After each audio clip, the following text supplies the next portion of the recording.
Oh, you are a mucky kid, dirty as a dustbin lid.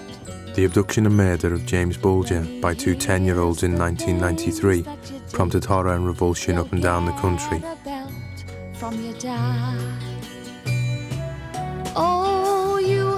The age of the killers, the brazenness of the abduction and the unprovoked violence of the murder rekindled a well-worn debate about the nation's moral health. If you're not asleep when the boozers close, you'll get a belt from your dad.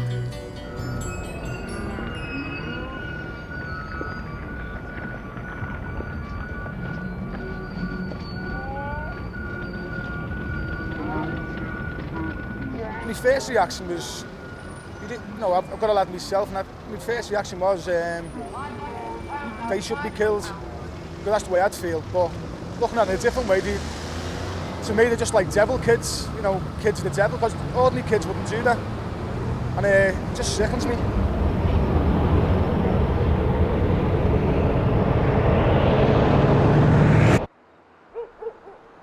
This was Mum and Dad's first flat, 598 Hawthorne Road.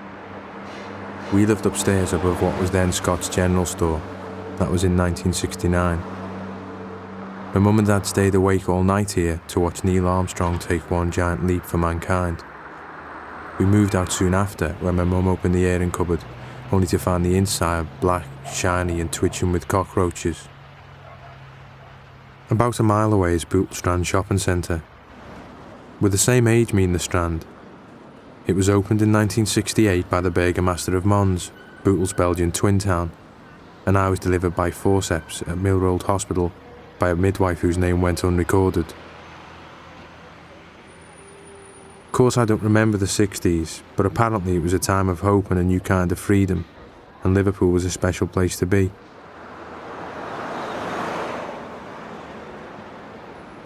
I don't know how much of this is true, but the 60s certainly launched an enduring image of Liverpool and Liverpudlians into the world beyond. Lovable rogues laughing in the face of adversity, often short of money but never without wit or cheek. Sponges and scallywags with a heart of gold. You look so scruffy, lying there. Strawberry jam tarts in your hair. In all the world you haven't a care, and I have got so many. It's quite a struggle every day, living on your father's pay.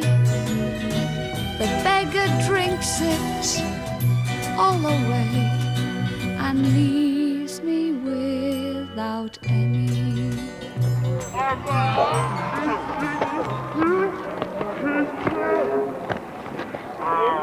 James Bulger's murder coincided with great public concern over what appeared to be a rising tide of crime spearheaded by juveniles. Once it became apparent that James's murderers were two 10-year-olds, the case was wrongly seized upon as being emblematic of a generation out of control. Well, I mean, these things, they could happen again, but you just can't be safe anywhere. You've just got to keep an eye on your kids all the time. That's just what it seems to be like now. What we've got to do is keep an eye on our children, not just, maybe keep an eye on other children and see how they are. It's happening all the time. There's kids getting abducted. That's the way it is.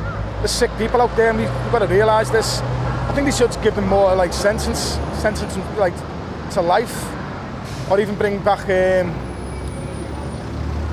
hanging or whatever to scare people off, because it's happening all the time. Robert Thompson and John Venables had sagged off school that day. They'd been pinching bits and pieces from various shops in the Strand all morning, occasionally throwing stuff away to make room in their coats for more stuff they didn't really want. Before James, they were prevented from enticing another small child away when his mother intervened. On another day, perhaps they'd been unsuccessful the second time and gone on to something else. Manual attitude control is good. Right, copy.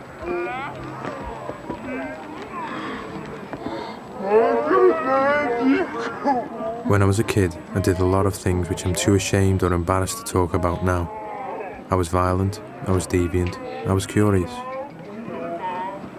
If I had to say why I did any of the worst things I did, I'd be hard-pushed to find a reason.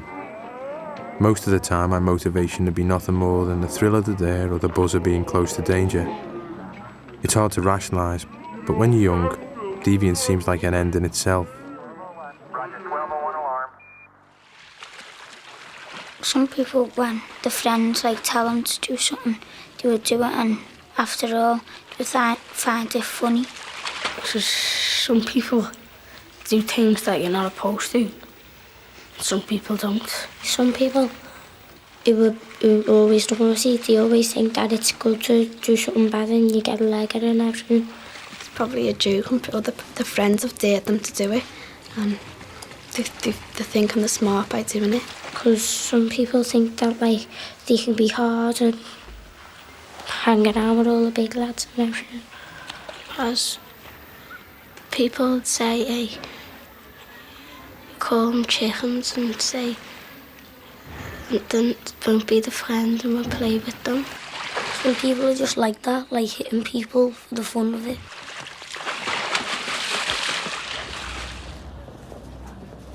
I wasn't shocked by the crime or angry with the killers, but I was annoyed at our collective response. Society's scrambling attempts to pin the blame on any convenient scapegoat, whether that be the state, parents, schools or video nasties. And despite all the finger pointing, we still don't know why Robert and John walked James over 2 miles past hundreds of people before stoning him to death within yards of a police station. Well, I think it was mischief, but no, the way they were, they're walking around the stand, they've nothing to do. I think it was out of different. John and took that little fella away. Because they're evil. They're just evil. I think they were bored. You can't blame the television videos and things that they were saying was their fault. I think they were just bored and they were looking for something different to do. I don't know, it's one of them things, you just can't wake up of a morning and say, okay, I'm going to kill a kid. It must be in them. Wrong's bad and right's good. And don't do bad, don't do wrong, but do right. Right is when your mum is happy with you and she gives you some money or something, and wrong is when she gets cross with you and she smacks you. When you do something right, you don't get told off, but when you do something wrong, you do. Wrong is where you know that it's something bad that you're doing, and sometimes you could regret it or think twice before you do it.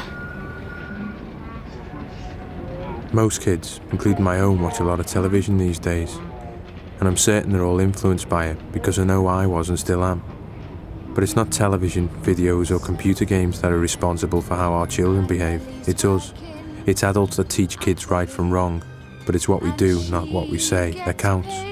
On Friday, perhaps one day we'll have a splash when little woods provide the cash. We'll get a house in North. Few of us intend to go about our daily lives the way we do. It all just happens as more and more we're pressured to define ourselves by what we earn, spend and own. It's funny how easily the important things can get left behind in the rush, but this is the daily example we set for our kids. Dirty as a dust. Meanwhile, the bottom line is this: as long as our lives are based around objects rather than people, our children are in danger of knowing the price of everything and the value of nothing, including human life. Oh, you have your father's face. You're growing up a real hard case, but there's no one can take your place. Go fast asleep for your mommy.